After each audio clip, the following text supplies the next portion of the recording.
Namaste and welcome to this exciting episode of Sathology Debunking Mythology. Sathology means science or truth or study of truth. Of that is mythology, which means science or study of fake, lie और imagination. आपका Sathology इस नए episode में बहुत बहुत स्वागत है और वीडियो देखने से पहले लाइक और शेयर जरूर करिएगा. Today I have very very special guest. आप लोगों को बहुत पसंद है हो हमारे आयुर्वेद के एक गुरु एंड पढ़ाते भी हैं और प्रैक्टिस भी करते हैं. So let us welcome Shri Rajesh Kapoor ji from Himachal Pradesh. नमस्कार। नमस्कार.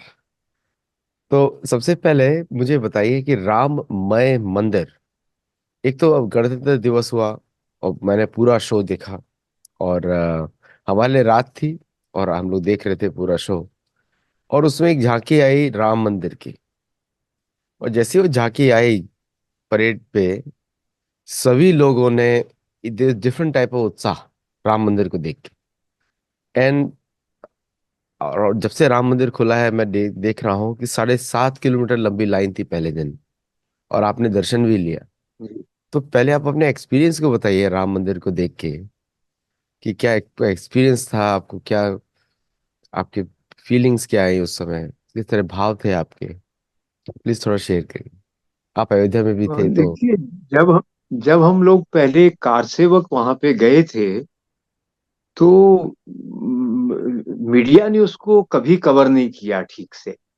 पर आप तो इस चीज से जुड़े हुए हैं, आपको पता होगा, हम लोगों का अंदर से मन सबका रो रहा था। बहुत द्रवित थे हम, बहुत भावुक थे हम लोग। और हमें, मैं नहीं, हम सब लोगों को ऐसा लगता था, हजारों या लाखों लोगों को लगता था, शायद हम जिंदा वापस नहीं आएंगे, वहीं पे हमें ये लोग मार देंगे। पर हमारे मन में एक ही बात थी, राम के नाम पर, राम की भूमि में, वहां पे अगर हम सरयू के तट पे हम शरीर छोड़ते हैं तो हमारी मोक्ष हो जाएगा, हमारी सदगति हो जाएगी। इस तरह से साधारण लोगों का भी मन तैयार था। और मन रोता इसलिए था हमारा कि हम अपनी भूमि के ऊपर, अपनी धरती के ऊपर, भारत में अपने राम के मंदिर के दर्शन नहीं कर सकते, राम जन्मभूमि के दर्शन नहीं कर सकते हम। इस बात को लेकर हम लोग बहुत व्यथित थे, बहुत पीड़ा थी हमारे मन में। जैसा सदा होता है, कुछ लोग केवल अवसर का लाभ उठाने के लिए होते हैं, कुछ लोग सचमुच हृदय से समर्पित होते हैं, तो कुछ लोग तो बीच में थोड़े से ऐसे लोग भी थे जो केवल दिखावा करने गए थे। उन्होंने तो लखनऊ में नारे लगाए और नारे लगाकर अपनी अरेस्ट दे दी। पर जिन लोगों को आगे जाना था तो पुलिस के लोगों ने हमको, एसपी वहां के कोई बड़े भावुक व्यक्ति थे, वो हमारे भाषण जो हम बोल रहे थे उसको सुनकर वो स्वयं रो पड़े। और उन्होंने ही हमको फिर आदमी भेजकर बताया, इस ट्रेन में बैठो, आपको गोंडा तक ये छोड़ देगी। तो गोंडा तक पहुंचे, आगे चले गए। और वहां पे हम लोगों के ऊपर लाठियां भी चली, गोली भी चली। हमारे 200 से ज्यादा लोग, ऐसा अनुमान है, वो मारे गए, गोली से गायब हो गए। बताया तो 4-5 लोगों के नाम बताए गए। पर वहां पे ये मुलायम सिंह सरकार ने हम लोगों को गोली से, लाठी तक तो बात थी, पर गोली चलाई और मारे गए लोग। आप कल्पना भी कर सकते हैं कि भारत में राम भक्तों के ऊपर गोली चलेगी, वो अपने भगवान के इष्ट के मंदिर में प्रवेश नहीं कर सकेंगे, ऐसी कल्पना नहीं की जा सकती। और ये हमारे साथ हुआ। कहने को जो लोकतांत्रिक देश था, इस प्रकार का व्यवहार हमारे साथ हुआ। जिस प्रकार इंदिरा जी के समय में गौ भक्तों के ऊपर गोली चली थी, सैकड़ों साधुओं को मार दिया था, लाशें गायब कर दी थी, ठीक वही स्थिति हमारे साथ हुई। तो हमें अब ठीक से समझ आता है, इस देश में 47 के बाद ऐसी सरकारें थी जो कट्टर हिंदू विरोधी थी, राष्ट्र विरोधी थी, भारत विरोधी थी। और कुल मिलाकर कहें तो राम ही तो राष्ट्र के प्रतीक है हमारे, और राम की भी विरोधी थी। अभी मैं, आप तो इसके बारे में, आपका तो ज्ञान बहुत अच्छा है। मैं एक दिन बैठा हिसाब लगा रहा था राम के बारे में, हमारे इष्ट के बारे में ये लोग अफवाहें फैलाते हैं कि वो आज से 6000 साल पहले हुए, कोई 9000 साल पहले। इस प्रकार की अफवाह फैलाकर हम लोगों को बहकाते हैं। जरा आप देखिए ना, ये जो कल 2000 साल पहले जिनका संवत शुरू होता है, ये हमको बहका रहे हैं। आप जरा हिसाब लगाइए, आप यदि त्रेता का चौथा पहर जोड़ेंगे, 3,24,000 साल, और उसके बाद द्वापर के जोड़ेंगे और कलयुग के 5,000 साल जोड़ेंगे, तो 12 से 13 लाख साल पहले हमारे श्री राम हुए हैं। शायद आप इस गणना को और भी अच्छी तरह से बता सके। तो अब अंतिम पहर में कहते हैं कि हम जो है वो हुए हैं, सतयुग, त्रेता, द्वापर और कलयुग। तो कलयुग के 5,000 साल कोई विवाद नहीं है।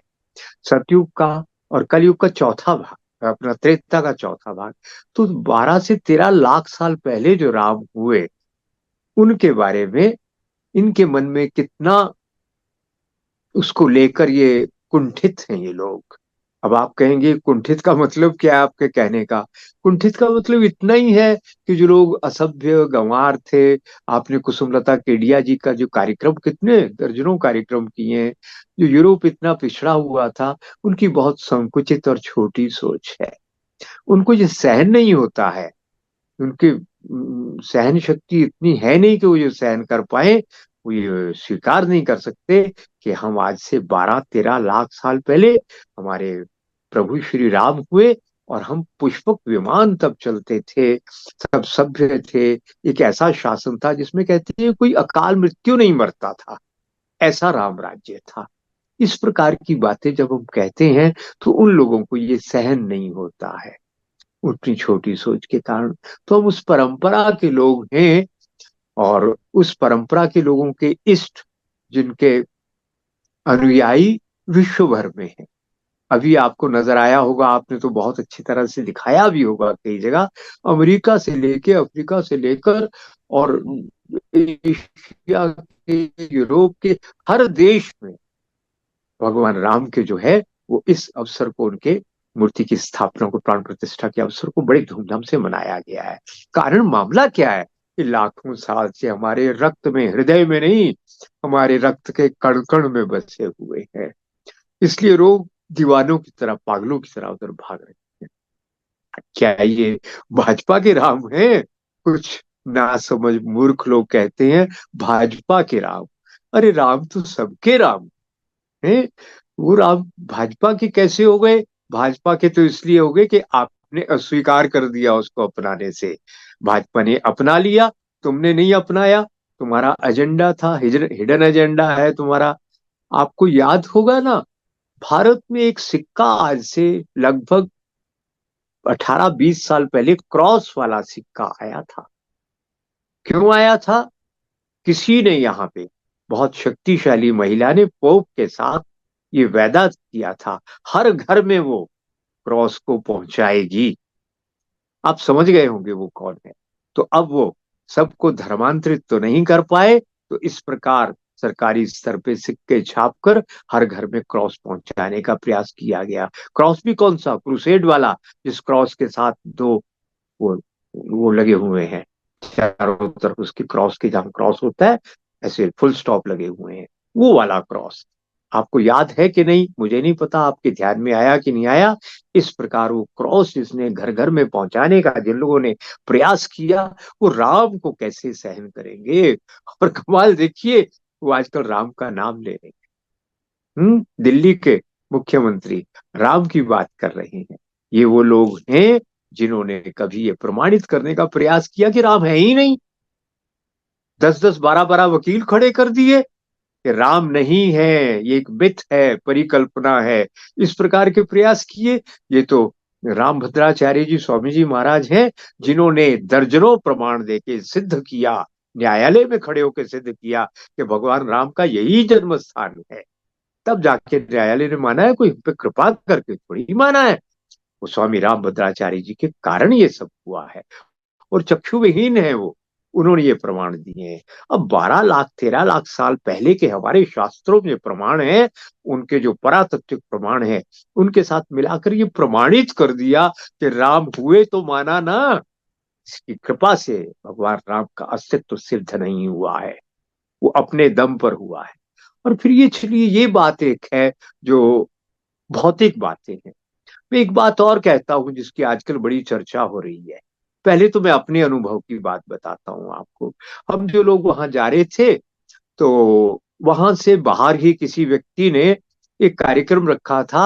राम आर्चा नाम की एक साधना होती है कथा होती है राम आर्चा। तो एक स्वामी जी ने अयोध्या से लगभग 8 किलोमीटर, अयोध्या के ही क्षेत्र में, ये एक महापुरुष ने ये राम आर्चा का कार्यक्रम रखा और मुझे बुलाया। और मैं इसलिए चला गया इतनी ठंड में, क्योंकि मुझे लगा भगवान राम मुझे मेरे पुण्यों का फल दे रहे हैं, इसलिए इस अवसर पे मुझे बुला रही है। सरकार ने तो मुझे नहीं बुलाया। हम्म कई कार सेवकों को बुलाया था, हमारी उन कार सेवकों में गिनती नहीं हुई, तो इसलिए हमें तो नहीं बुलाया। पर ये वहां पे जो राम भक्त हैं, जय प्रकाश नारायण पांडे, इन्होंने ये कार्यक्रम रखा, लाखों रुपया खर्च किया, राम अर्चा का कार्यक्रम हुआ। और वहां पे क्या हुआ, जिन गौ भक्तों को, राम भक्तों को पुलिस ने अंदर जाने से रोक दिया। कड़ाके की ठंड में वो वहां बैठे थे। हमने जाकर एसपी से बात की और कहा इन सबको हमारे पास भेजिए, हम भोजन कराएंगे, रहने की जगह देंगे। एसपी बड़े प्रसन्न हुए, उन्होंने हाथ जोड़कर अभिवादन किया और वहां से लोगों को, थानेदार को कह दिया। एसएचओ को, लोग हमारे पास आने लगे। रामार्चा का कार्यक्रम हुआ। मुझे वो सौभाग्य मिला, मुझे उन्होंने वहां का यजमान बनाकर किया कार्यक्रम। ये कार्यक्रम करने के बाद, ये 22 की कार्यक्रम की बात है, 23 को उन्होंने कहा आपके दर्शन आपको हम करवा देंगे आज। प्रातः उनके जो वहां पे पुजारी अंदर थे मंदिर में, उन्होंने कहा, फोन पे बात की, बिल्कुल मत आना, बिल्कुल दर्शन हम नहीं करवा सकते, इतनी भयंकर भीड़ है, हम दर्शन नहीं करवा पाएंगे। मेरे एक शिष्य लखनऊ से, वहां से है कोई 150 किलोमीटर लखनऊ, वहां से आ गए। रात को बातचीत हुई, प्रातः बातचीत हुई, खूब गपशप करते रहे। और जब हमने जलपान भोजन कर लिया, तो उसके बाद 10:30 11 बजे आग ताप रहे थे वहां पे। 4 5 दिन से सूरज तो निकला नहीं था, पर 22 और 23 को सूरज निकला। ये कमाल की बात, आप देखिए, थोड़ी थोड़ी देर के लिए निकला और मौसम थोड़ा अच्छा हो गया। तो हमने कहा यहां बैठकर क्या करेंगे, चलते हैं दूर से कलश के दर्शन कर लें। श्रद्धा भाव से सब भरे हुए थे, एक मैं नहीं, सब लोग, बच्चा बच्चा। मैंने कहा ना, हमारे रक्त के कण कण में राम बसे हैं, केवल हृदय में नहीं है, हमारे रक्त में बसे हैं। ये किसी के समझाने से, मोदी जी के कहने से भक्ति थोड़ी आएगी। मोदी जी ने तो मंदिर के लिए सब काम किया, ये भक्ति तो उनकी दी हुई नहीं है, ये तो हमारे पीढ़ियों से, हमारे जेनेटिक कोड में है राम बस। चल पड़े, कलश के ही दर्शन करेंगे। और वहां से चले तो लगभग 7 साढ़े 7 किलोमीटर पहले गाड़ी जाना बंद। ठीक है, हमने कहा पैदल चलेंगे। अब आप देखिए कमाल की बात, जहां प्रातः ये समाचार आ रहे थे कि वहां पे हल्का लाठीचार्ज भी प्रातः करना पड़ा, और बड़ी मुश्किल हो गई थी व्यवस्था करनी, इतने भक्त आ गए थे वहां पे। वहां हमें कहीं पे भी 5 मिनट भी नहीं रुकना पड़ा, एक बार लाइन में लगकर चलते गए, चलते गए। और कहीं पे भी जहां भी बाधा आई, वहां पे अचानक बैरिकेड किसी ने हटा दिया, किसी ने कोई रास्ता दे दिया। ऐसा होता गया जैसे प्रभु राम हमारे लिए रास्ता बनाते जा रहे। और हम जाकर ठीक मंदिर के अंदर पहुंच गए, खूब दर्शन हुए, बाहर आए, खूब फोटो वगैरह ली। और वहां जाकर बस जैसे ही द्वार पे पहुंचे, बस आंखों से आंसू बह रहे थे, और कोई भाव नहीं था। और किसी दुख के कारण नहीं थे ये आंसू, भक्ति भाव के कारण आनंद से विभोर थे हम। एक वो दिन दिन जब हमारे ऊपर लाठी और गोली चली थी, एक ये दिन जिस दिन हम प्रभु राम के दरबार में उनके दर्शन के लिए जा रहे हैं। बस खूब आनंदित और आह्लादित थे। मैं नहीं, वहां पे जो लाखों लोग आ रहे थे, आएंगे, आए, वो सब, मोदी जी भी तो एकदम द्रवित थे, भाव विभोर थे सब लोग। इसका शब्दों में वर्णन नहीं किया जा सकता। जो हमारी मन की स्थिति थी, जो आनंद की स्थिति थी, ये किसी भी लौकिक चीजों की तुलना में बहुत ऊंची चीज थी। भक्ति की ऐसी स्थिति थी। बाहर आए खूब आनंदित भाव के साथ। और दूसरी बात जो मैं कहना चाहता हूँ, जिन्होंने मूर्ति को घड़ा है, अब तो ये टेलीविजन के ऊपर भी आ गया, यूट्यूब के ऊपर भी आ गया, वो पहले की मूर्ति, जो प्राण प्रतिष्ठा से पहले की मूर्ति और प्राण प्रतिष्ठा के बाद की जो मूर्ति है, मैं तो स्क्रीन के ऊपर लगा लिया, अपने मोबाइल के वो चित्र लगा लिया है। उस मूर्ति में जीवंतता, लाइफ, बहुत भारी अंतर है जी। मुझे समझ नहीं आता, आपको समझ आए तो आप बताइए कि कैसे हो गया। काले रंग के पत्थर की मूर्ति बनी हुई है और आंखों में जीवन, आंखों में चमक है। कोई रंग की प्रयोग नहीं किया गया, कोई मणिमाणिक के आंखों में नहीं लगाए गए। वो पत्थर की बनी मूर्ति की आंखों में जीवन नजर आता है। जो भी कोई भक्त देखता होगा उसको जीवन नजर आता होगा। ये जीवनता कहाँ से आ गई? वो मूर्ति बनाने वाला स्वयं कह रहा है, प्राण प्रतिष्ठा के बाद मूर्ति जैसी हो गई है, ये अद्भुत है। ये मूर्ति तो ऐसी नहीं थी जो मैंने बनाई थी।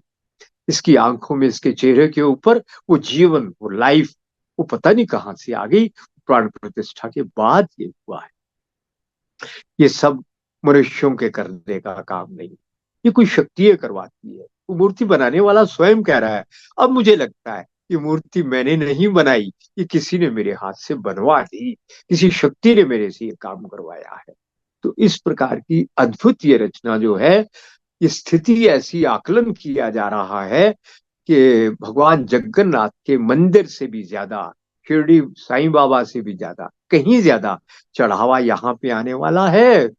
आर्थिकी की बात करते हैं जो वामपंथी बोलते थे, कांग्रेसी, ये सब लोग बोलते थे, कहते इससे लोगों को रोजी रोटी थोड़ी मिल जाएगी।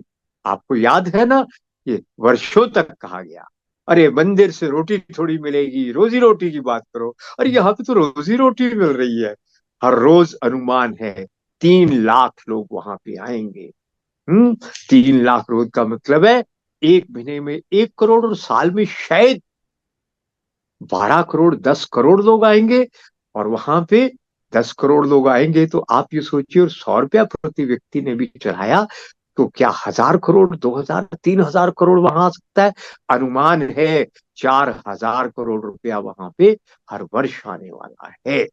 इतना तो दुनिया के किसी मंदिर में नहीं चढ़ावा आता है जितना वहां आएगा। पैसा पानी की तरह है। 100 किलो से 101 किलो सोना द्वारों पे लगा हुआ है, दरवाजों पे लगा है। तो ये आर्थिकी यानी भौतिक कल्याण, इहलौकिक और पारलौकिक कल्याण, दोनों प्रभु राम की मूर्ति की स्थापना के बाद, और भारत जाग कर खड़ा हो गया है। यही तो नहीं चाहते थे ये लोग कि भारत जाग जाए, उसका स्वाभिमान जाग जाए, उसका आत्मविश्वास जाग जाए। यही ये लोग नहीं चाहते थे। वही हो गया, वही हो गया। आज भारत बड़े स्वाभिमान के साथ खड़ा हो रहा है। यही तो मोदी जी करना चाह रहे थे, जो प्रभु राम के मूर्ति की प्राण प्रतिष्ठा के साथ हो गया, और जन जन में एक देशभक्ति का, भक्ति का और राममय होने का एक ज्वार उठा है। एक इतना आह्लादित, इतने आनंदित है, शब्दों में इसका वर्णन संभव नहीं है, बता नहीं सकते। भारत, अब बात क्या है, ये जो 140 करोड़ का देश है, ये सोया हुआ था। बार बार बार बार 150, पौने 200 साल से इसके स्वाभिमान को चोट पहुंचाई जाती थी, इसके आत्मबल को तोड़ा जाता था। ये हम लोगों को बताया जाता था, तुम सदा हारते रहे। झूठा इतिहास लिख लिख कर हमको बताया कि तुम हारते रहे, जिससे हम आत्मविश्वास के साथ खड़े ही ना हो सके। आज उनकी सारी जो किए धरे पे पानी फिर गया। 150 साल के जो प्रयास थे हमारे आत्माभिमान को, स्वाभिमान को, आत्मविश्वास को तोड़ने का जो प्रयास था, उसमें पानी फिर गया है। कि भगवान राम के मंदिर के स्थापना के, मूर्ति की स्थापना के साथ ही ये भारत का जो समाज है, मैं हिंदू नहीं कहूंगा, हिंदू शब्द से कभी कभी भ्रम हो जाता है। ये जो इस भारत को प्यार करने वाला समाज है, राम भक्त समाज है, इसमें तो नामधारी भी हैं, बौद्ध भी हैं, जैन भी हैं, सिख भी हैं, निहंग भी हैं। वो सब लोग हैं जिन लाखों लोगों ने इसके लिए पिछले 500 साल में अपने प्राणों की आहुति दी। वो सब लोग आह्लादित हैं, आनंदित हैं, और स्वाभिमान के साथ वो खड़े हो गए हैं। हमारा आत्मविश्वास, प्रबल आत्मविश्वास आज जाग चुका है।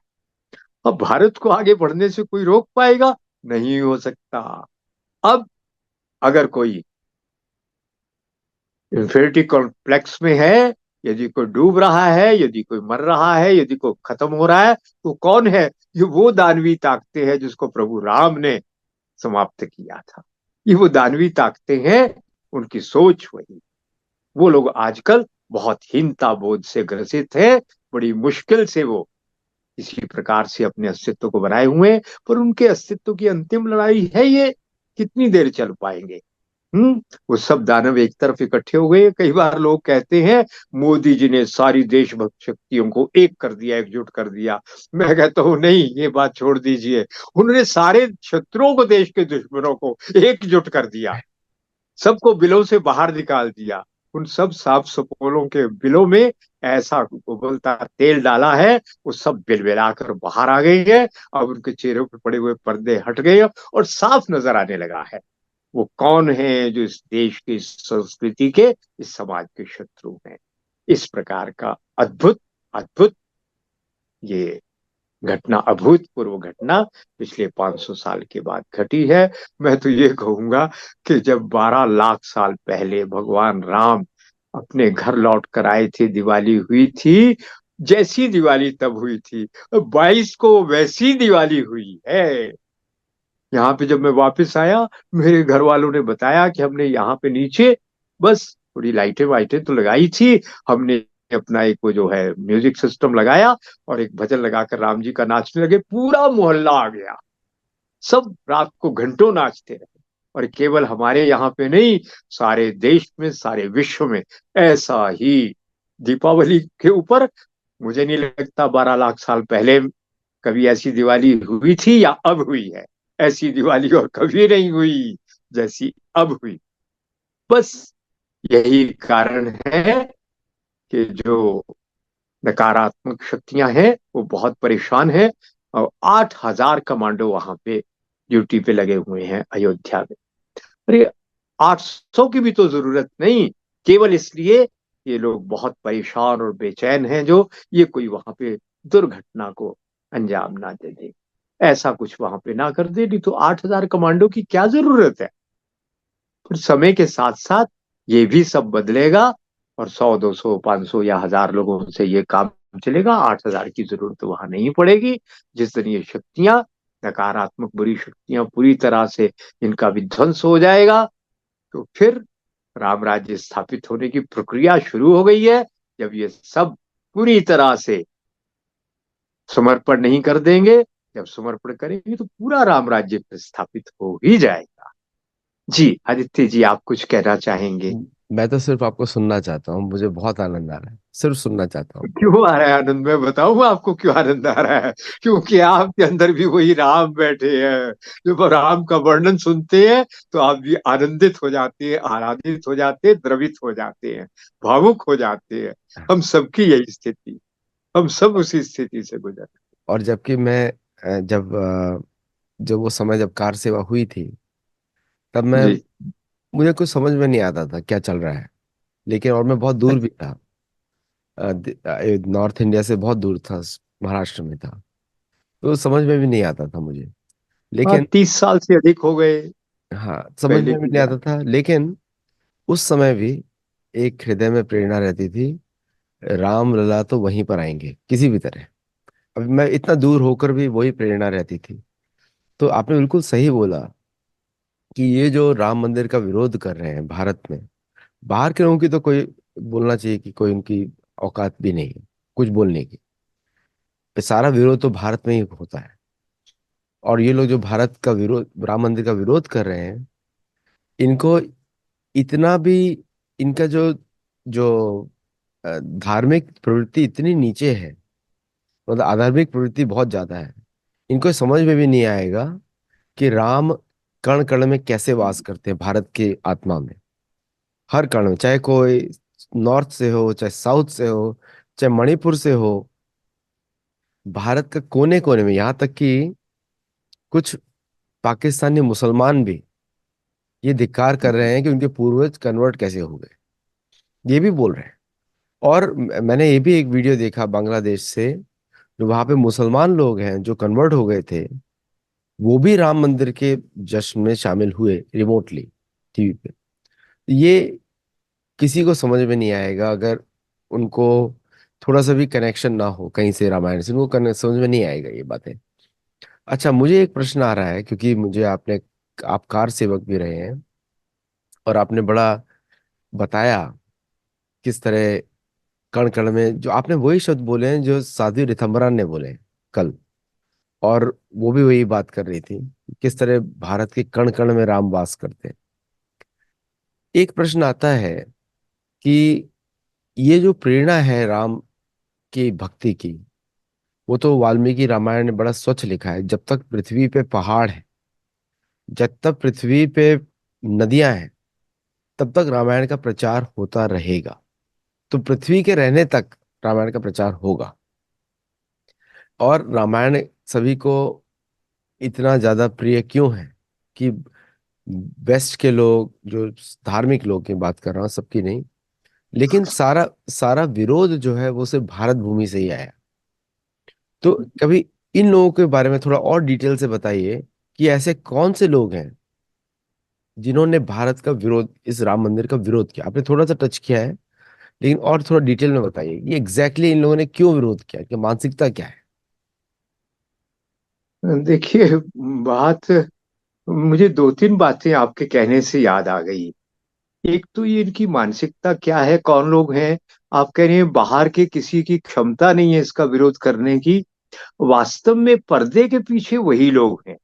अब देखिए ना, एक ग्रुप वो है जो वामपंथियों का है। उनको लगता है कि अगर ये राष्ट्रवाद, ये स्वाभिमान जाग गया तो तकलीफ किसको होने वाली है? ये चीन को तकलीफ होने वाली है ना। चीन और उसके जो साथ के लोग हैं उनको तकलीफ होने वाली है। तो भारत में जो प्रत्यक्ष सामने आकर काम कर रहे हैं वो किसके एजेंट हैं? आपको पता ही है, जो कभी केजीबी, सीआईए, इनसे जो है, चीन से पैसा लेकर जो काम करते हैं, जिन्होंने लाखों नहीं करोड़ों रुपया चीन से लिया है, आज भी लेते हैं जो डोनेशन में, और गुप्त रूप से भी लेते हैं, ये उनके लिए काम कर रहे लोग हैं। तो भारत में जो लोग काम कर रहे हैं, वास्तव में उनके पीछे कौन लोग बैठे हुए हैं? वो लोग बैठे हैं जो चीन के एजेंट हैं। ये वो लोग हैं। दूसरे वो लोग हैं जिन्होंने भारत में क्रूसेड का एक बीड़ा उठाया है। पूरे भारत को उनको बैप्टाइज करना है। इस काम में जो लगे हुए लोग हैं वो भी पर्दे के पीछे से अपनी भूमिका निभा रहे हैं।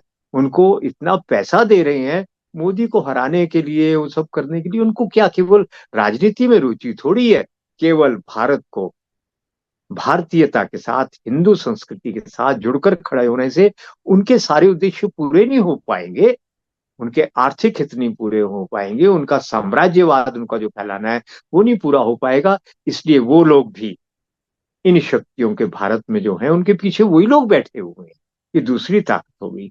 तीसरी ताकत इस्लामी ताकतें हो गई, जो जिहादी ताकतें हैं। यहाँ भारत में जो लोग हैं उनको आगे करके वही लोग तो पीछे से लड़ रहे हैं। ये तीन ही तरह की मुख्य ताकतें हैं जो इस आंदोलन के, इस भारतीयकरण के, इस राममय भारत के विरुद्ध खड़ी हैं। भारत के लोग मुखर हैं। भारत के जो राम विरोधी हैं वो मुखर हैं, वो सामने मंच पे नजर आ रहे हैं। वास्तव में ये कठपुतलियां, इनके पीछे इनको नचाने वाले, ये मुझे तीन ताकतें नजर आती हैं। एक, जैसे मैंने बताया, चीन। दूसरा, जो भारत का जो यूरोप के जो देश हैं, जिनको हमने कहा कि जी ये ब्रिटिश आ गए और ये डच आ गए, पोर्तुगीज आ गए, जबकि उन्होंने ये कहा कि ये इस्लामी आक्रमण है। तो हमको साफ कहना चाहिए, जैसे इस्लामी आक्रमण है, ये ईसाई आक्रमण था, जो पोर्चुगीज, डच और ब्रिटिश लोग आए। तो ये दूसरी बात। एक तरफ चीन, दूसरी तरफ ईसाई आक्रमण, और तीसरा इस्लामी जिहादी आक्रमण। ये तीन तरह के लोग मुख्य रूप से हैं। चौथे लोग वो हैं जो महाभ्रष्ट हैं, जो नहीं चाहते कि मोदी सरकार आए और इस देश में जो वो अपना भ्रष्टाचार का तंत्र फैलाए हुए हैं वो चल पाए। वो चौथे प्रकार के लोग, वो अंत में उनको मैं गिनता हूं, वो इनके साथ जुड़े हुए हैं। ये चार ही प्रकार के तो लोग मुझे लगता है इस देश में जो चल रहे हैं, इस तरह का काम कर रहे हैं। ये एक पक्ष। यदि आपको इसके बारे में कुछ ना कहना हो तो मैं दूसरी बात कहना चाहूंगा। ये राम का मामला शब्दों में वर्णन नहीं किया जा सकता। ये इतना अद्भुत है, अद्भुत है। मंत्र शक्ति। हम्म आपने एक घटना सुनी होगी। एक बार एक ब्राह्मण कहते हैं, ये पौराणिक आख्यान है, तो उससे कुछ समझा जा सकता है। मुझे ये सिद्ध नहीं करना है कितना सत्य झूठ है, इस पे बहस भी नहीं करनी है। पर जो इसमें सिद्ध करूंगा वो बात प्रमाणित हो जाएगी अगली बार। वो क्या है, एक ब्राह्मण जो है खड़ा होकर, एक टांग पे खड़ा होकर भगवान शिव के मंत्रों का जाप कर रहा है। पार्वती शिव वहां से निकले तो भगवान शिव से पार्वती जी ने कहा कि ये तो बड़ा भक्त है, इसको तो बहुत फल देंगे आप। कहते नहीं, इसको बहुत बुरा फल मिलने वाला है। पार्वती जी ने कहा, माता ने, ये आप क्या कह रही हैं, आपकी भक्ति से बुरा फल मिलेगा? कहती हाँ मिलेगा। क्यों? ये अशुद्ध उच्चारण कर रहा है। तो माता पार्वती ने कहा, इसके भाव तो ठीक है, शब्दों में गलती है, तो इसको गलत फल नहीं मिलना चाहिए। इससे तो आपकी बहुत अपमान होगा। है, ये ऐसा शिव की भक्ति करने के बाद बुरा फल मिले, ये तो बिल्कुल नहीं होना चाहिए। अब भगवान शिव ने सोचा, और तब, आप तो विद्वान हैं, आप जानते हैं, शाबर मंत्रों की रचना भगवान शिव ने की। अब शाबर मंत्र कैसे हैं? सही या गलत उच्चारण जैसे भी हो जाए, उसका फल मिलेगा अच्छा ही। तो अब ये जो शाबर मंत्र क्या है, अनेक सिद्धों ने, संतों ने, सबने जो है शाबर मंत्रों की रचना की है। जब वो सिद्ध की स्थिति में पहुंच जाते हैं, तो वो साउंड फ्रिक्वेंसी के अधिकृत विद्वान बन जाते हैं। उनकी साउंड तरंगे जुड़ जाती है ना उसके साथ, कॉस्मोस के साथ। फिर जो वो रचना करते हैं, उन शब्दों में इतना बल होता है, उसके कारण भौतिक परिवर्तन होते हैं। अब ये जो आपका रामचरितमानस है, ये पूरा शाबर मंत्र है। हनुमान चालीसा है, पूरा शाबर मंत्र है। इसलिए हम इसका जब प्रयोग करते हैं, प्रत्यक्ष प्रमाण आज नहीं, मैं पिछले कई दशकों से देख रहा हूं। मेरे परिवार में कभी कोई बच्चा, कोई बड़ा बीमार हुआ, और मेरा वश नहीं चला, दवाई सब, मेरे प्रयास विफल हो गए, अंदर से बड़ा परेशान हूं। अभी आज भी हुआ है ये मेरे साथ। तो क्या किया हमने?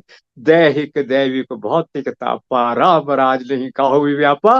बैठकर 10 मिनट पूरे भाव के साथ प्रार्थना की, हमारा रोगी उसी समय ठीक होने लगता है।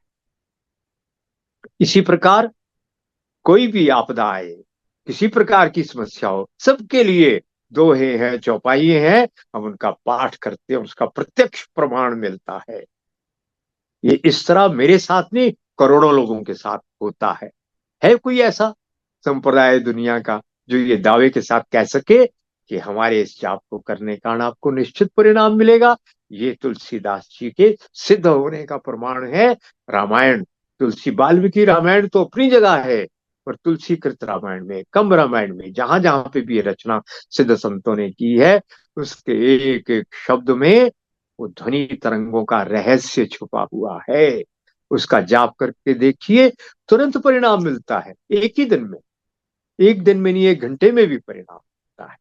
तो ऐसा ये राममय केवल भारत नहीं, विश्व होने वाला है।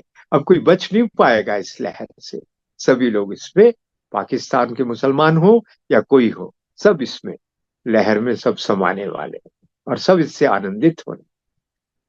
बिल्कुल सही बोला आपने। बिकॉज हनुमान चालीसा की का जब जब भी मैंने किया है, और कभी कोई हम्म। समस्या हो, और हनुमान चालीसा के जप से उसमें थोड़ी सहायता होती है, कभी कभी वो समस्या ही गायब हो जाती है।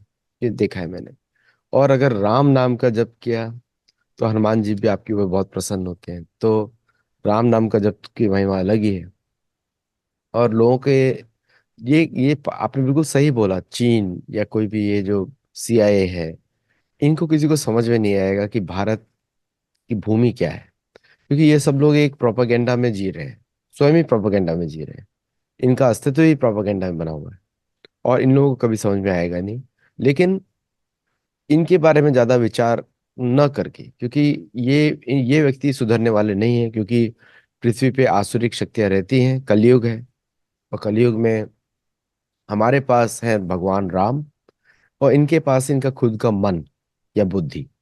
अब बुद्धि और मन से तो ये कितना आगे जाएंगे? बुद्धि मन तो हमेशा कष्ट ही देने वाले हैं, और तो उससे हाँ। ज्यादा आगे जाएंगे ही नहीं। तो इनको तो कष्ट ही मिलने वाला है, इनकी इनकी किस्मत में कष्ट लिखा हुआ है। और जितना जलेंगे, कभी कभी क्यों इन लोगों को लगता है जलेंगे तो कुछ उनको सुकृति मिलेगी। ये कलयुग का समय है। कलयुग के समय में प्रकृति दंड देती है, और कुछ नहीं करती प्रकृति। कलयुग में प्रकृति आपकी सहायता नहीं बनती करती है जब तक कि आप प्रकृति के स्वामी की शरण में ना जाए। और हमारे राम प्रकृति के स्वामी हैं। मैं दक्षिण प्रकृति सूयते से चराचरम। तो वो इसके स्वामी हैं।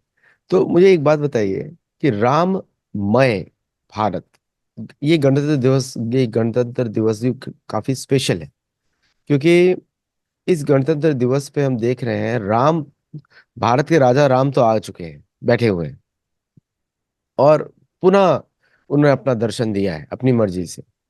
लेकिन हमारे जो उनके जो भक्त लोग हैं, जो जिन्होंने ये राम मंदिर बनाया, उनकी स्थिति अभी कैसी होगी आगे जाके? क्योंकि एक बात तो ये है, बिल्कुल क्लियर है, कि राम मंदिर बनने के बाद इन सबके आक्रमणों में फीकापन आ गया है, गायब हो गया है। मतलब वो बोलते हैं ना, स्टिंग, चुभने वाली तक शक्ति धार, नहीं रही। तीखापन, धार तीखापन खत्म हो चुका है, खत्म हो गई, ब्लंट हो गया। ब्लंट हो गया। अभी अभी ये चाहे कितना भी उल्ला, अभी बंदर ही लगते हैं मुझे तो। हमारे वानर तो बड़े स्पेशल हैं, लेकिन ये लोग तो कोई जंगली बंदर लगते हैं। कुछ ऐसा कुछ लगता ही नहीं कि ये कुछ कर सकते हैं अभी। तो ये शक्ति का अनुभव, मैं इतना दूर बैठा हूँ, 10,000 मील दूर बैठा हुआ हूँ, मुझे यहाँ पे फील हो रहा है। तो आपको कैसा लग रहा है भारत में या बाकी व्यक्तियों को? और आप तो स्वयं कार सेवक रहे हैं, हम सबके पूजनीय हैं, क्योंकि जो कार्य आपने किया, आपने, आपकी दूरदर्शिता हम लोग के मतलब बहुत सारे लोग जो सो रहे थे, आपने उनको जगाया भी है। तो आपको कैसा लगता है इस नए भारत का राजदंड कैसा होगा, राज्य कैसा होगा? क्योंकि भगवान राम बड़े कठोर तरीके से राज्य करते थे, मतलब असुरों के लिए, सुरों के लिए वो एक सबकी सुनते थे, प्रजा की सुनते थे। ये राम राज्य था जहाँ पे राजा जो है अपने आप ही घूम रहा है अपने शहर में, रात में भगवान राम घूम रहे हैं, कि कोई ऐसा ना हो जिसका दुख हो, कोई ऐसा ना हो जिसके घर में अकाल मृत्यु हुई हो। ये सब करते थे भगवान राम। तो आपको क्या चेंज दिखता है अभी भारत में? आपकी बात ठीक है, बहुत बदले हुए हैं लोग। ये जो तरंगे हैं ना चारों ओर, एकदम अलग तरह की तरंगे हैं। मुझे याद है, बहुत हम पीड़ा से गुजरते थे, भारत के विरुद्ध, हिंदुओं के विरुद्ध इतना कुछ चलता रहता था। हम बहुत कष्ट अनुभव करते थे अंदर से। और अब मैं देख रहा हूँ चारों ओर एक अलग ही प्रकार की हवा बह रही है। जब वो पूजन हुआ था ईंटों का, वो जब अभियान चला था विश्व हिंदू परिषद आरएसएस के द्वारा, राष्ट्रीय स्वयंसेवक संघ के द्वारा, तो पूरा उस वायुमंडल को, आपको कहने से मुझे याद आ रहा है, एक अलग ही तरह की तरंगे बहती थी सारे देश। जहां जाओ हर जगह पे अलग तरह का वातावरण, अलग तरह का वातावरण। तो ठीक वही स्थिति इस बार भी मुझे लगी।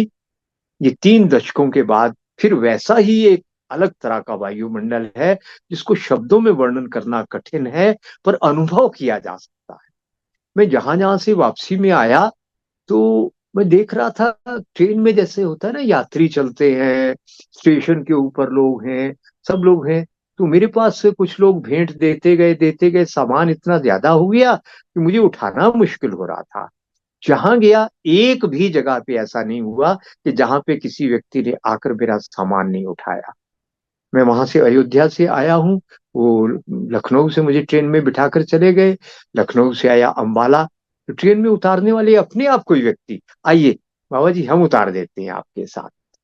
इतना सहयोग का वातावरण। उसके बाद बस में रखना है, बस से उतारना है चंडीगढ़ में, फिर बस से सोलन में रात को 10 बजे उतारना है, तो सामान उतारने वाले, वो इतना वातावरण सहयोग का चारों ओर नजर आ रहा है कि मैं इसको शब्दों में वर्णन नहीं कर सकता।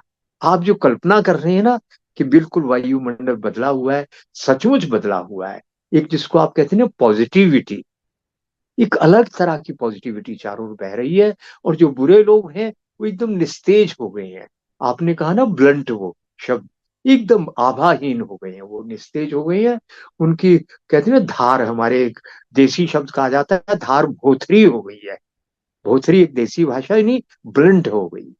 ये सचमुच नजर आ, एकदम वो निष्प्राण होते जा रहे हैं वो लोग। और जो अच्छी शक्तियां हैं, वो बहुत उत्साह से जाग रही हैं। ऐसा लगता है, जो ये कहा जाता है कि कलयुग में एक सतयुग का लंबा अंतराल 2000 साल का आने वाला है, मुझे लगता है ये वो समय शुरू हो गया है। तो कलयुग में ऐसा कैसे हो सकता था? वैसे तो वो कहा है ना संतों ने, कलयुग केवल नाम आधारा। तो वैसे तो हो सकता है नाम जाप के बहुत होने के कारण, जैसे आपने राम जाप का बताया महिमा कि बहुत प्रभाव होता है, शायद उसके कारण भी ये प्रभाव होगा। पर ये लगता है बीच में 2000 साल का ये कलयुग के बीच में एक अच्छा युग ये आया है, जिसका आनंद हम सब ले रहे हैं। हमारे कोई पुण्य होंगे पिछले जन्म के, जो आप इस युग में आए, मैं इस युग में आया, हमारे जैसे सब लोग इस युग में आए। हमको भगवान राम की इन लीलाओं का आनंद लेना है। हमने कोई ऐसे पुण्य कर्म कभी किए होंगे जो इस अवसर का आनंद लेने का हमें अवसर मिल रहा है। जरूर हमारा ये सौभाग्य है जिसके कारण ये सब हो रहा है। तो सच में चारों ओर एक अलग ही हवा बह रही है, अलग ही वायु। नहीं, हमारे हम लोगों ने बहुत मतलब आप आयु में थोड़ा वरिष्ठ हैं, लेकिन हम लोगों ने बहुत चीजें देखी। 91 में यूएसएसआर गया, Gulf war one, Gulf war two, Afghanistan का युद्ध, यूक्रेन का युद्ध, पूरी भारत भारत कहाँ पे था और कहाँ पे अब आ गया है, नरेंद्र मोदी हाँ जी का शासन, हाँ। राम जी। मंदिर की पुनः स्थापना जन्मभूमि पर, और कृष्ण जो काशी विश्वनाथ का मंदिर अब वापस आएगा, कोर्ट का जजमेंट आ गया है। और हाँ बाद में मथुरा जन्मस्थान तो, कृष्ण जन्मस्थान तो वो तो अभी भी वहीं पे पूजा होती है। आधा पार्टी ऑक्यूपाइड है, वो तो ऑलरेडी हमारे पास मान ले लोग। तो हम वो सारे स्थल देख रहे हैं, और प्लस अभी जन जागृति इतनी बढ़ गई है, मैं वीडियोस देख रहा हूँ जगह जगह पे। अब व्यक्ति जो है, ये जो इनका जो दुष्प्रचार है या इनका जो कुकर्म है, उसको सहन करेंगे नहीं। ये मैं लोगों को बता भी दूं कि भगवान राम का राम राज्य में दुष्टों को दंड दिया जाता है। तो आप दंड से, लोग जो डरते थे, तो एक ही चारा है, या तो आप विभीषण जैसे बन जाएं, कि अगर राक्षस राज में भी आपका जन्म हुआ है लेकिन राम की भक्ति में लग जाएं, आपकी धर्म की सेवा में लगें, तो आप बच जाएंगे। लेकिन अगर आप अधर्मी बन के कुकर्म में लगे रहेंगे तो दंड मिलता है। ये राम का पूरी लीला पढ़ लीजिए, वाल्मीकि रामायण पढ़ लीजिए, रामचरितमानस पढ़िए तुलसीदास जी की। और मैं आजकल बहुत ध्यान से पढ़ता हूँ, दोनों को मिक्स भी करता हूँ मैं। और और उसमें आपको कहीं भी ऐसा नहीं लिखेगा कि जब राजा राम बैठे हों, चाहे राम लला के रूप में हो या, तो राम लला के रूप में भी जो मूर्ति की स्थापना, जो अर्च विग्रह की स्थापना हुई है, वो है धनुष और बाण के साथ। एक बाण है और एक धनुष है। मेरी पुस्तक का हाँ। नाम भी यही है, वन एरो वन किल, हाँ। है ना। तो दंड जरूर जी। मिलता है दुष्टों को राम राज्य में, तो भक्तों को बहुत आश्वासन मिलता है, क्योंकि सबसे ज्यादा पीड़ित भक्त रहे हैं। भक्तों के ऊपर सबसे ज्यादा मतलब उनको परेशान किया गया है पूरे विश्व में। और बार बार बीबीसी हो, चाहे सीएनएन हो, चाहे कोई भी ये न्यूज चैनल्स हो, वॉशिंगटन पोस्ट, यहाँ पे जो भारत के कम्युनिस्ट आर्टिकल्स लिख रहे हैं भारत के विरुद्ध, राम के मंदिर के विरुद्ध, उन सबके ऊपर प्रकृति का प्रकोप जरूर पड़ेगा, क्योंकि ये प्रकृति का विधान है। जब आप प्रकृति के स्वामी के विरुद्ध जाते हैं तो प्रकृति आपके विरुद्ध जरूर जाएगी। इसके लिए कोई किसी मनुष्य के कुछ करने की आवश्यकता नहीं है। तो ये तो विधान है, लोगों को शायद इसीलिए डर लग रहा है, क्योंकि लोगों ने अगर किसी को इतिहास मालूम हो या किसी ने रामायण पढ़ी हो, तो उसको पता लगेगा हर जगह भगवान राम ने दंड दिया है। और यहाँ पर आकर अपने भक्तों का उन्होंने हमेशा रक्षा करी है भगवान राम ने। एक इंसिडेंट हुआ था राम मंदिर में। हनुमान, एक एक वानर दक्षिणी दिशा से मंदिर में घुसे और दूसरे पूर्वी दिशा के फाटक से बाहर निकल गए, और बड़ा शांति से दर्शन करके निकल गए। और फिर जाके वो बैठ गए दूर और देखने लगे दुनिया, मतलब मंदिर के आसपास। तो ऐसा लोग बोल रहे थे कि हनुमान जी आए हैं, नहीं आए हैं। तो मैं उसमें क्लैरिफिकेशन दे दूं कि हनुमान जी चिरंजीवी हैं, विभीषण चिरंजीवी हैं। और तो ये दोनों व्यक्ति हमेशा राम मंदिर के आसपास रहते हैं, रहेंगे, अयोध्या में होंगे। और आपने शुरू में बताया था अयोध्या के बारे में कि ऑलरेडी अयोध्या के जो वासी हैं वहाँ उनकी सबकी प्रॉपर्टी रेट्स 20 गुना बढ़ चुकी है, 20 गुना ऑलरेडी बढ़ चुकी है। और वहाँ पे जो लोकल बिजनेसेस हैं वहाँ पे इतनी उनकी बिक्री हो रही है कि वहाँ पर सप्लाईज लाने के लिए उनके पास अभी उनके सप्लायर्स के पास तंगी पड़ रही है कि उनको भेजे सामान ताकि वो जी बेच सके वहां पे। ये ऑलरेडी जी सिचुएशन है।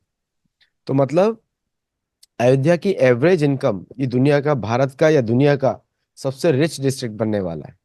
और क्योंकि यहाँ पे जो इकोनॉमी है वो मोस्टली लोकल है और छोटी इकोनॉमी है, और यहाँ पे बड़े बड़े जो बिजनेसेस हैं उसको ऑलरेडी गवर्नमेंट कंट्रोल करने की कोशिश कर रही है ताकि लोग फायदा ज्यादा से ज्यादा लोकल बिजनेसेस को हो जो आसपास है। तो ये ऑलरेडी हो रहा है।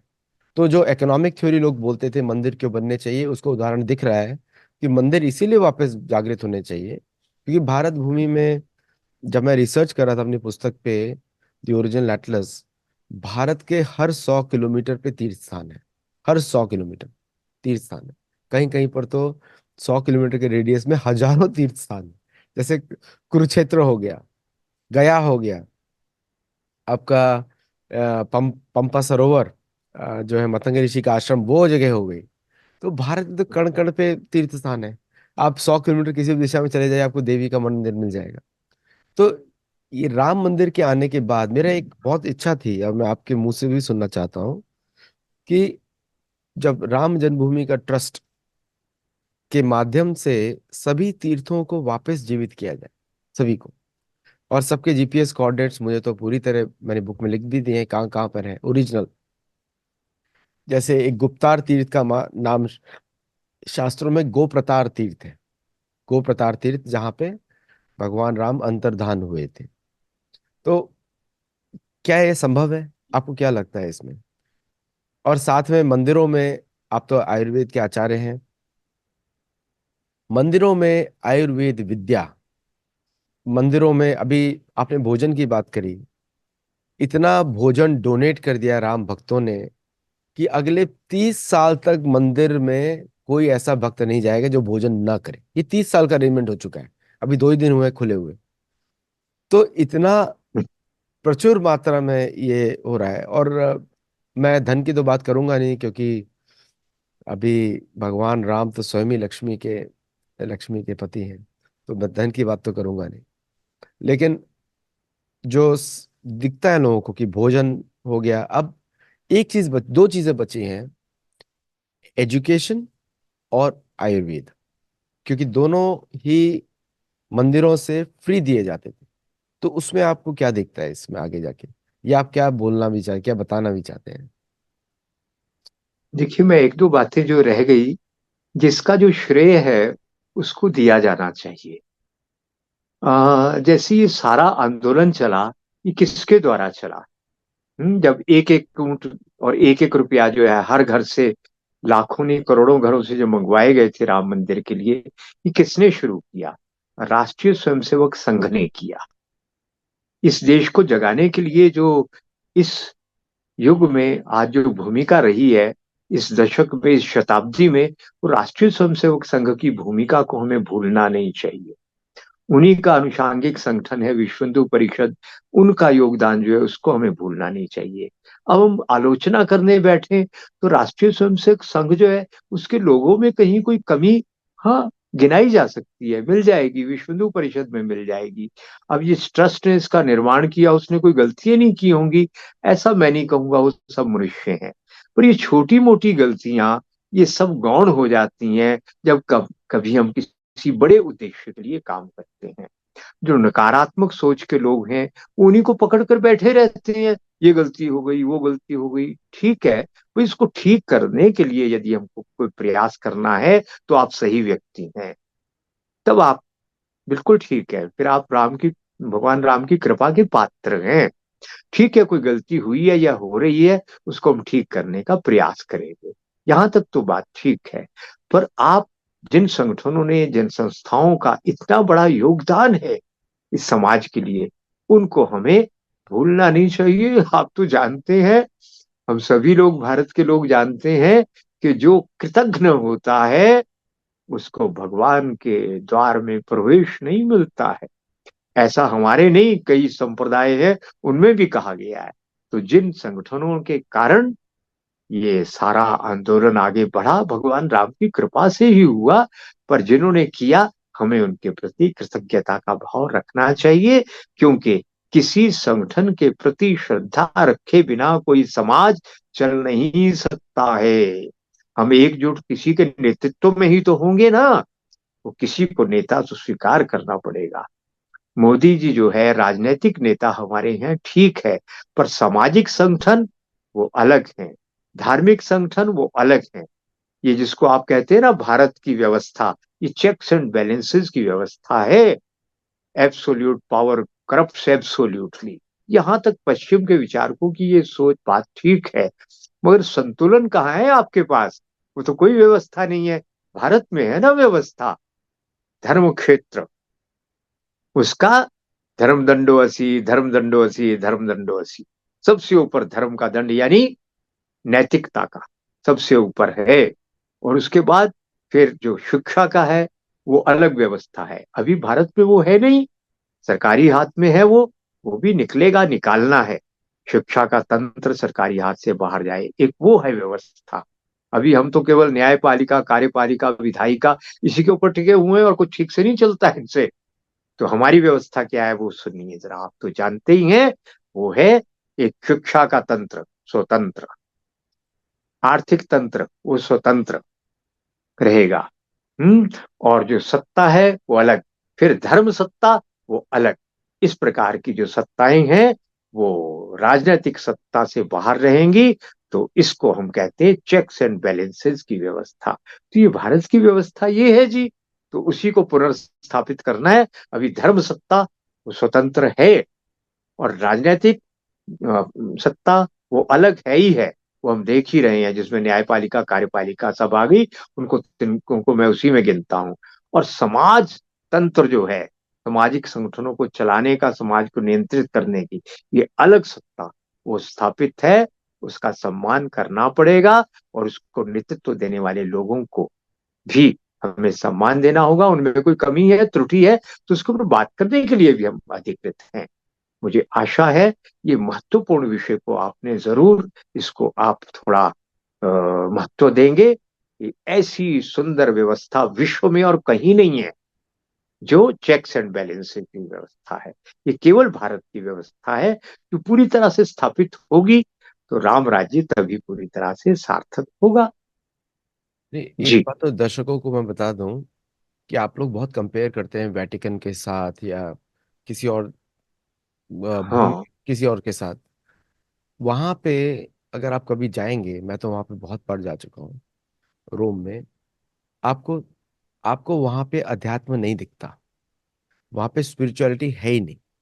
आप वहां पे कनेक्ट नहीं कर पाएंगे। वो एक म्यूजियम है, म्यूजियम ऑफ कॉन्केस्ट, मतलब लोगों को दबाने का म्यूजियम और चोरी का माल। जैसे ब्रिटिश म्यूजियम दिखता है वैसे ही वो दिखता है। वहां पे अध्यात्म आपको नहीं दिखेगा, सब लोग बंद कमरों में हैं। और अगर आप उस कैटेगरी में नहीं है तो आपको कुछ वहां पे मिलने वाला भी नहीं है। और वहां पे इटली के, रोम के लोग ही आपको बता देंगे कितने चिढ़ते हैं वेटिकन से। वो वहां के लोग ही चिढ़ते हैं वहां से।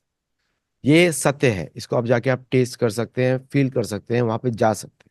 मैं अपनी book gold glory in God जब लिख रहा था, प्रिपरेशन कर रहा था, तब मैं वहां गया था। और वहां पे मैंने उनके सारे म्यूजियम देखे, और सब जगह मुझे दिखा चोरी का माल, कि ये इधर का है, ये इधर का है, इसको हमने, वो पूरी स्टोरीज वहां पे हमने इसको कैसे बर्बाद किया, ये ओपनली बोलते हैं वहां के लोग। या आप कहीं और जाएंगे, मक्का मदीना कहीं भी जाएंगे, तो कंपैरिजन नहीं कर सकते, क्योंकि वहां पे सारा स्टेज शो है, ऑर्गेनाइज शो है। अगर आप बोलते हैं सफाई कितनी रहती है वहां पे, गंदगी से आप कंपेयर करते हैं, हमारे तीर्थ स्थलों में गंदगी क्यों रहती है। देखिए, दोनों जगह का फर्क अलग है। हमारे यहाँ पे गंदगी चली जाती है, आप मंदिर में जाएंगे आपका हृदय निर्मल पवित्र हो जाएगा, तो हृदय की गंदगी चली गई। और बाहर जो एक्सटर्नल दिखता है उस पे हम लोग, जो, आप फिर भी वहां पे कंपेयर नहीं कर सकते, क्योंकि वहां पे मुक्ति नहीं है। आपको मुक्ति सिर्फ सनातन धर्म के मंदिरों में ही मिलती है। और जैसा आपने बोला, जिन्होंने योगदान किया, मैं बिल्कुल मानता हूं कि वीएचपी और ये जो संगठन है, सारे संघ के संगठन है, इन सब ने निरंतर प्रयास किया है, ये बिल्कुल मैं मानता हूं। और वहां पे उनको श्रेय देना चाहिए। उस पे लोगों को रिस्पेक्ट करनी चाहिए कि उन्होंने इतना बलिदान किया, उन्होंने नेतृत्व दिया एक तरीके का, कि जिससे हमारे मन में जो भक्तों, वो मतलब भक्त हो या ना हो, लेकिन भक्तों की सहायता तो करी। तो जो भक्तों की सहायता करेगा वो भी भक्त माना जाता है। तो हर कोई, जैसे जाम्बवान को भी उतनी पूजा की जाती है, जैसे उनको जब भगवान राम ने वरदान दिया कि जब तक इच्छा होगी कलयुग के अंत तक रहोगे, तो कृष्ण भगवान के समय में वो आए, और जाम्बवती से उनकी पुत्री जाम्बवती से विवाह भी हुआ कृष्ण का। तो तो वो लीला एक है। तो जो आपको अध्यात्म एक्सपीरियंस, स्पिरिचुअल एक्सपीरियंस जो आपको सनातन धर्म के मंदिर में होगा, वो कहीं और नहीं होगा। तो सफाई से कंपेयर ना करें। और अगर सफाई का दायित्व रखते हैं तो स्वयं भी उसमें योगदान करें, क्योंकि तीर्थ स्थल में जाके सेवा की जाती है, सेवा ली नहीं जाती। अगर आप जा रहे हैं तीर्थ स्थलों में, ये आपका दायित्व है कि आप वहां पे सफाई करके जाएं। तो ये वो आपके खुद के शुद्धिकरण के लिए है, दूसरों के लिए नहीं है। हम लोग जो बोलते हैं प्रशासन करेगा, ये ये प्रशासन, भगवान के स्थल पर सफाई करने का कार्य हमारा दायित्व है, प्रशासन का दायित्व नहीं है, क्योंकि वो हमारा स्थल है। और कोई मुझे पूछ रहा था कि क्या हम अयोध्या जा सकते हैं। अपने पिता के घर में जाने के लिए किसी को परमिशन की आवश्यकता नहीं है। आप कहीं से हम्म। भी हो, अपने पिता के घर में आप जा सकते हैं। तो कोई भी व्यक्ति जो अपने भगवान राम को पिता मानता है और दुर्व्यवहार न करे, उस वो आमंत्रित है, वो आपको किसी की परमिशन की जरूरत नहीं। एक अंतिम प्रश्न आपसे, क्योंकि आप तो कार सेवक रहे हैं और आयुर्वेद के आचार्य भी हैं। तो आज सबसे ज्यादा, क्योंकि अब धीरे धीरे वैक्सीन कंट्रोवर्सी, आपकी नई पुस्तक भी आ रही है, वैक्सीन कंट्रोवर्सी से ये पता लग हम्म। गया कि पाश्चात्य देशों में एक पॉपुलेशन को कम करने की होड़ लगी हुई, क्लियरली ये दिखता है। तो अब राम तो सभी प्रजा के प्रोटेक्टर हैं, चाहे वो अंडद्विज हो, चाहे स्विदज हो, या कोई किसी के गर्भ से जन्म हुआ हो, 4 प्रकार की प्रजाएं होती हैं, उनके पिता हैं। तो आयुर्वेद में के माध्यम से और राम मंदिर के माध्यम से हम ऐसी कौन सी प्रेरणा फैला सकते हैं जिससे लोग स्वतः अपने भोजन के द्वारा अपनी चिकित्सा कर सकें।